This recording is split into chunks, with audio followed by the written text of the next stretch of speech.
시편 91편 1절에서 16절의 말씀입니다.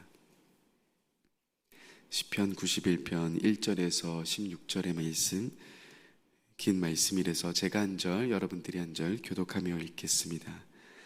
지존자의 은밀한 곳에 거주하며 전능자의 그늘 아래 사는 자여, 나는 그는 나의 피난처요 나의 요새요 내가 의뢰하는 하나님이라 하리니, 이는 그가 너를 새 사냥꾼의 올무에서와 심한 전염병에서 건지실 것이미로다.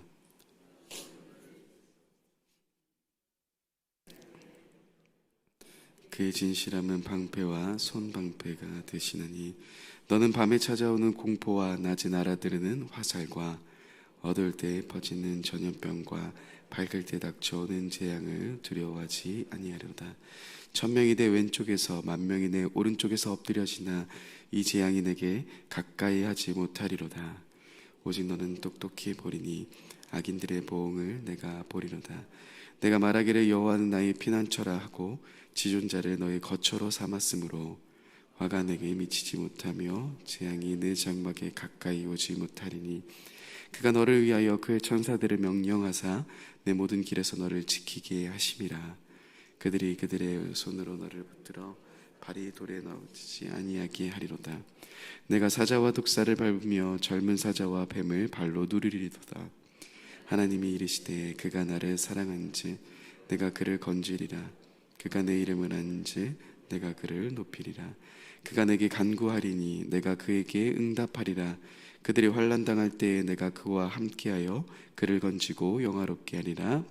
내가 그를 장수하게 함으로 그를 만족하게 하며 나의 구원을 그에게 보이리라 하신다.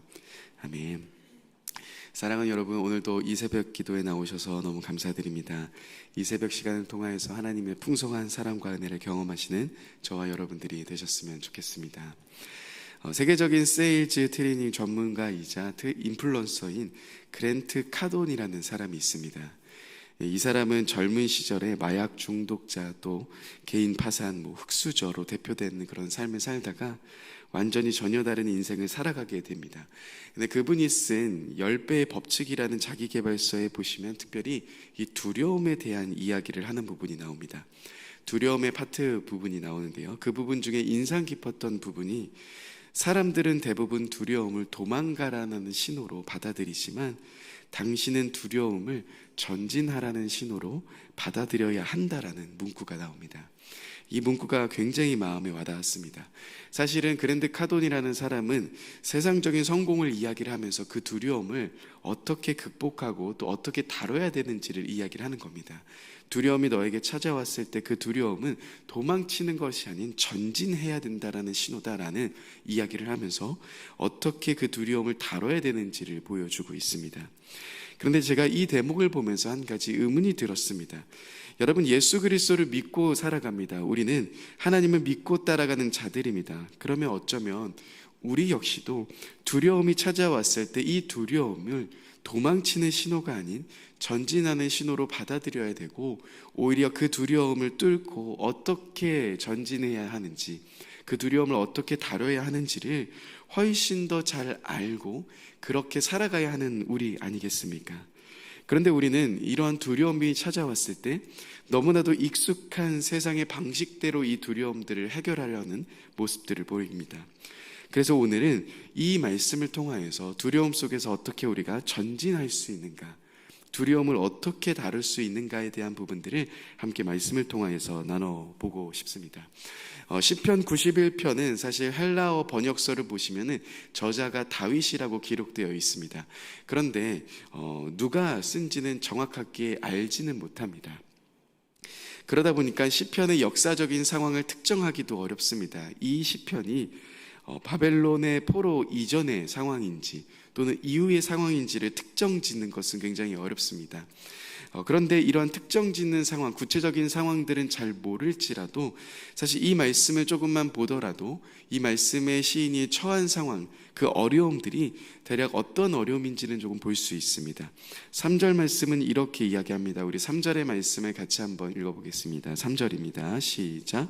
이는 그가 너를 새 사냥꾼의 올무에서와 심한 전염병에서 건지실 것이미로다.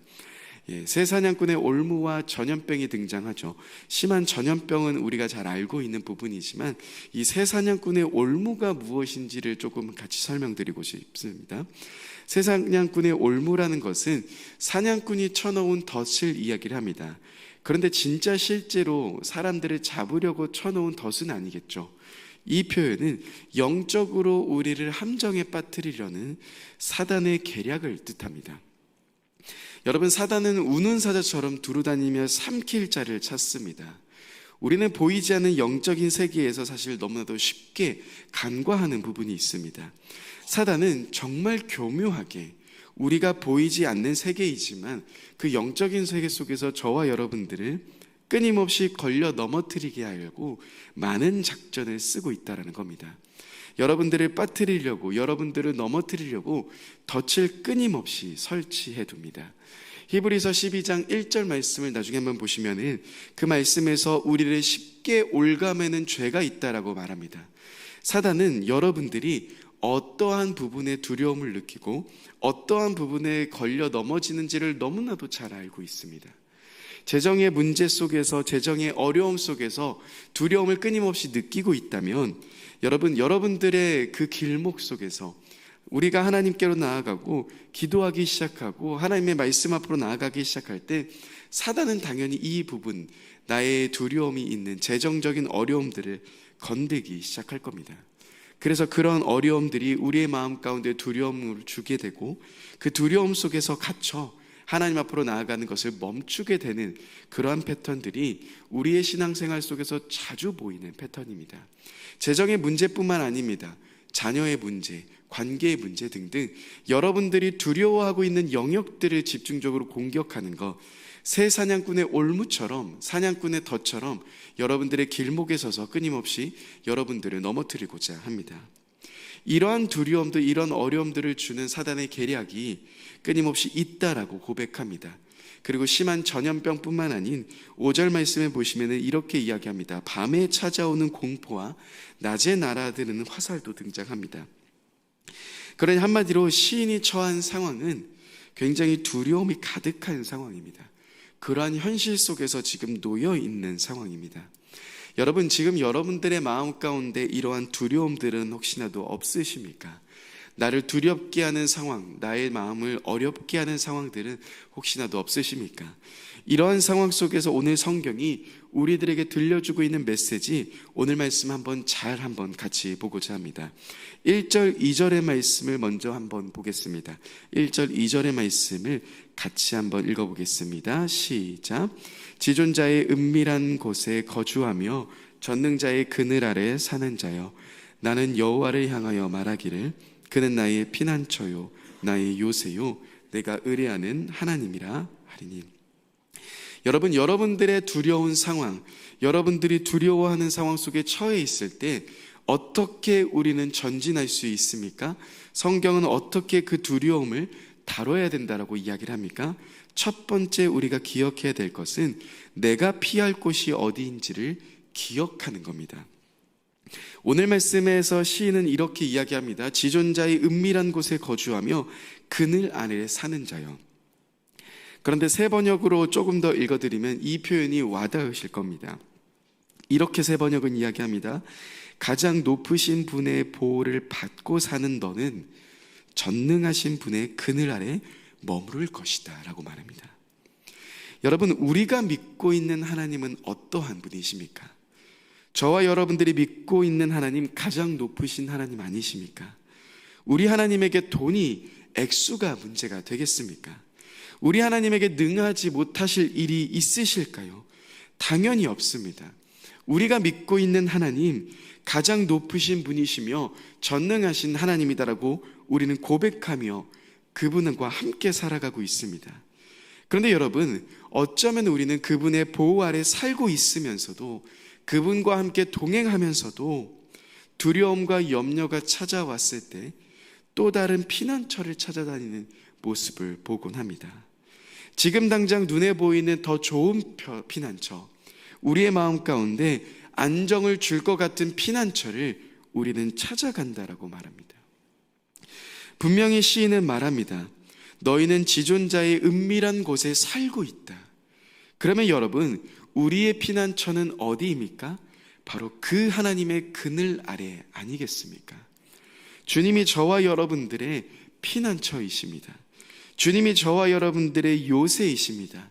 주님이 저와 여러분들의 신뢰할 수 있는 유일한 분이십니다.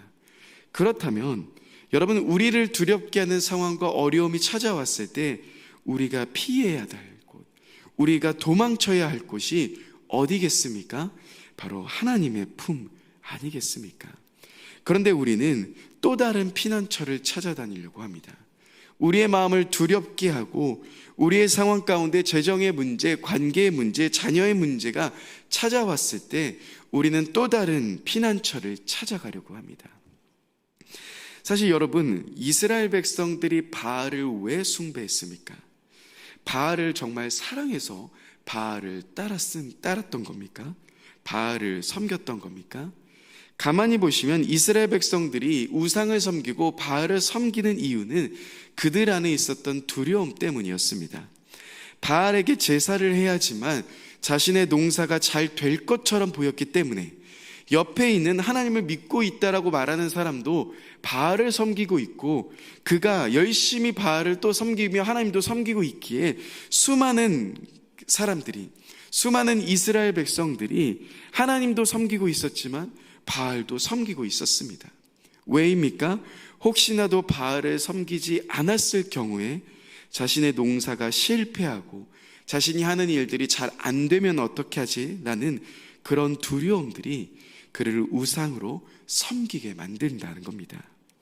여러분, 이처럼 두려움은 끊임없이 다른 피난처를 찾아가게 만듭니다. 여러분들의 마음 가운데 그렇기에 이 두려움이 찾아왔을 때 내가 가야 할 곳, 내가 피해야 할 곳이 하나님의 품임을 기억하는 것, 이것이 우리가 두려운 상황 속에서 전진할 수 있는 방법이라는 겁니다. 여러분, 혹시나도 여러분들의 마음 가운데 다른 피난처를 찾고 있지는 않으셨습니까? 그 다른 피난처를 찾고 있었다면 그 마음을 내려놓고 다시금 하나님께로 나아가며 우리의 피난처가 하나님이심을 고백하며 나아가시는 저와 여러분들의 삶이 되셨으면 좋겠습니다. 그렇다면 여러분, 두려움이 찾아왔을 때 이 두려움 속에서 전진하는 두 번째 방법은 무엇입니까? 바로 하나님의 타이밍을 믿는 겁니다. 오늘 말씀 3절의 말씀을 다시 한번 읽어보겠습니다. 3절의 말씀입니다. 시작.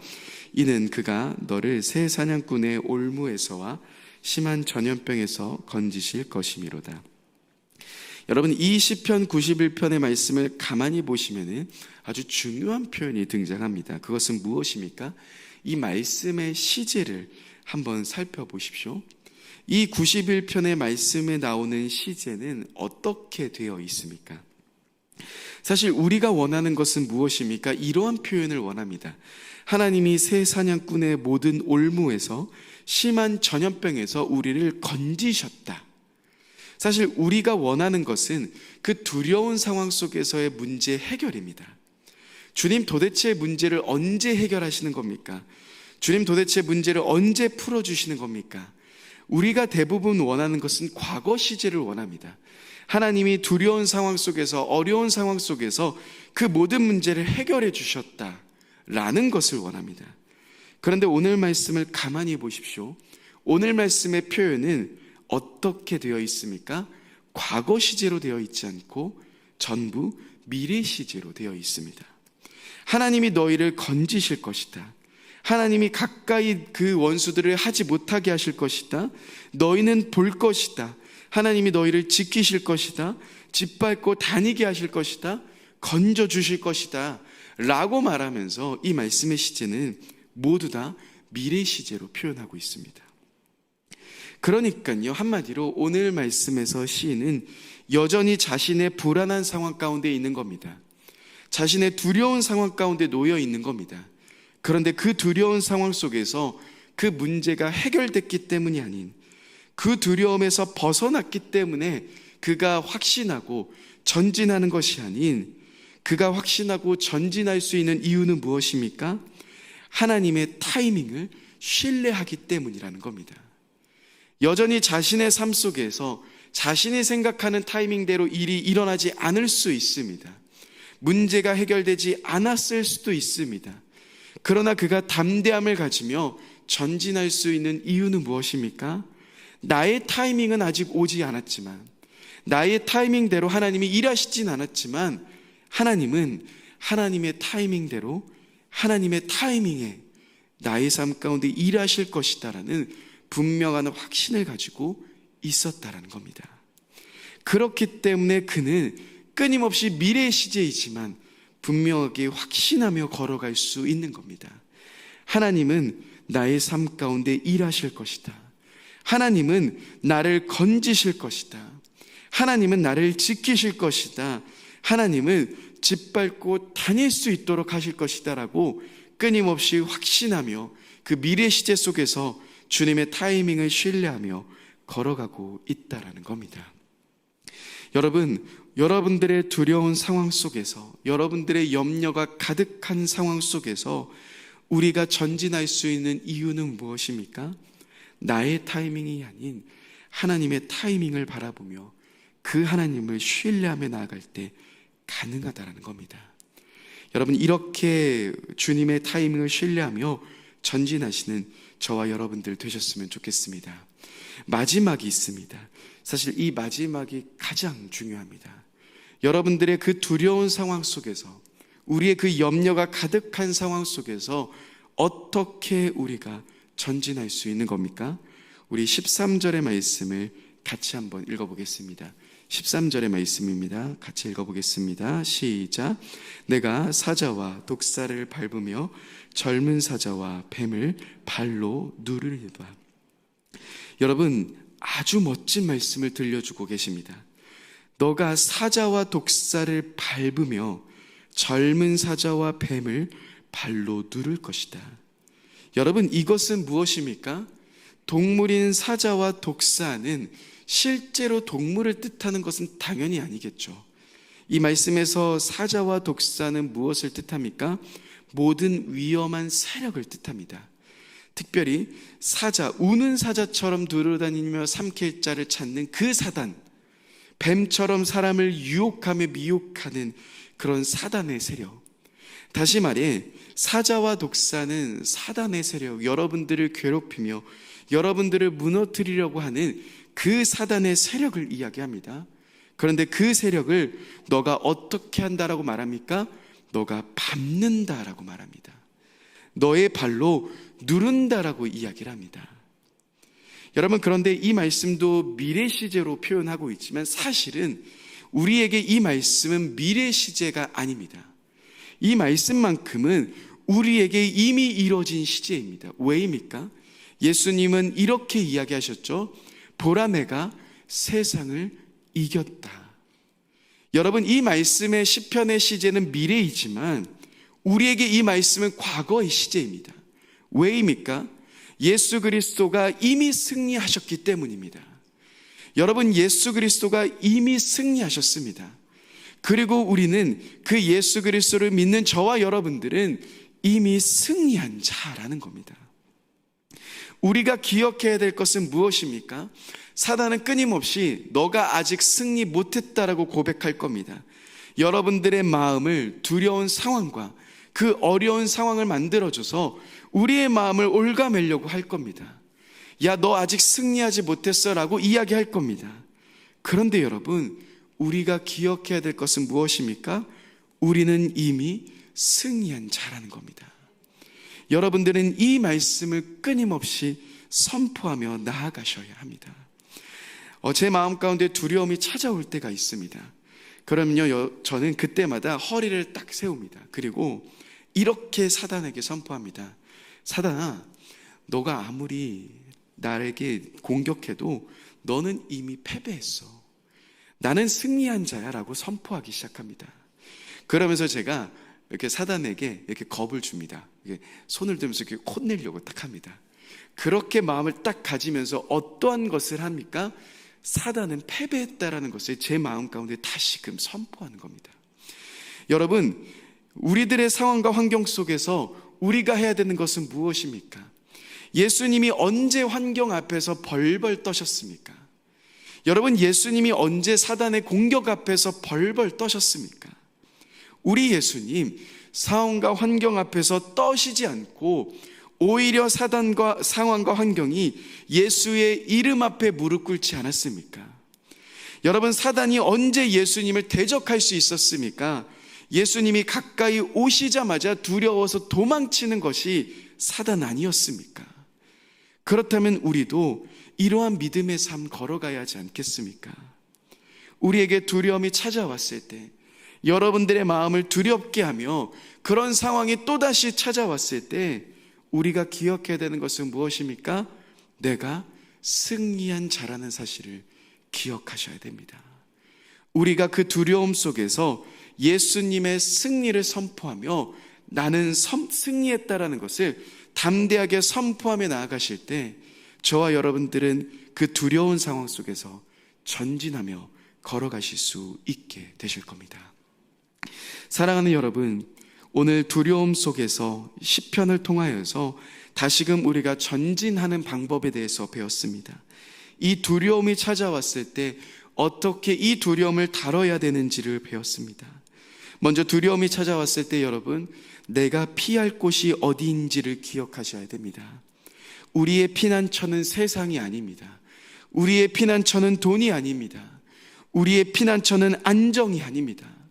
우리의 피난처는 하나님임을 기억하셔야 됩니다. 두 번째, 여러분, 하나님의 타이밍을 신뢰하셔야 됩니다.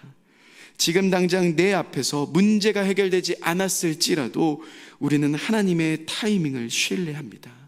내 방법과 내 시간대로 되지 않는다 할지라도 하나님의 타이밍을 신뢰하며 걸어가기 시작하실 때 여러분들은 두려운 상황 속에서 전진하실 수 있게 됩니다. 그리고 마지막 정말 중요한 건 여러분, 우리는 승리한 자입니다. 예수 그리스도 안에서 이미 승리한 자임을 기억하셔야 됩니다. 그렇게 승리한 자이심을 고백하며 나아가실 때 우리는 그 두려운 상황 속에서 전진하며 걸어갈 수 있게 됩니다. 사랑하는 여러분, 오늘 이러한 삶을 걸어가십시다. 여러분들의 마음 가운데 사단은 끊임없이 두렵게 할 겁니다. 그러나 이 두려운 상황 속에서 주님을 신뢰하며 주님과 함께 걸어가시며 주님의 승리가 여러분들의 삶 가운데 나타나시는 귀한 오늘 하루 되셨으면 좋겠습니다. 함께 기도하겠습니다. 하나님, 우리 안에서 참 많은 두려움이 있습니다.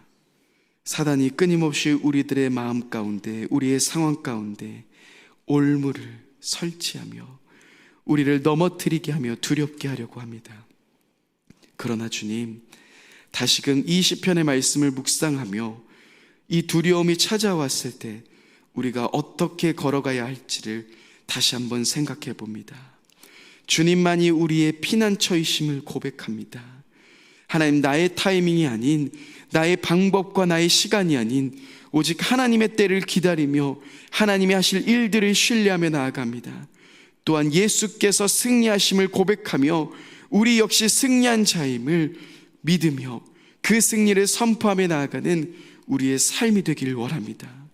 하나님, 두려운 상황 속에서, 어려운 상황 속에서, 하나님 고난의 상황 속에서 이 믿음의 걸음을 걸어가며 주님이 주신 놀라운 은혜의 삶을 걸어가는 일산 중신의 모든 성도님들 되실 수 있도록 인도하여 주옵소서. 감사합니다. 사랑합니다.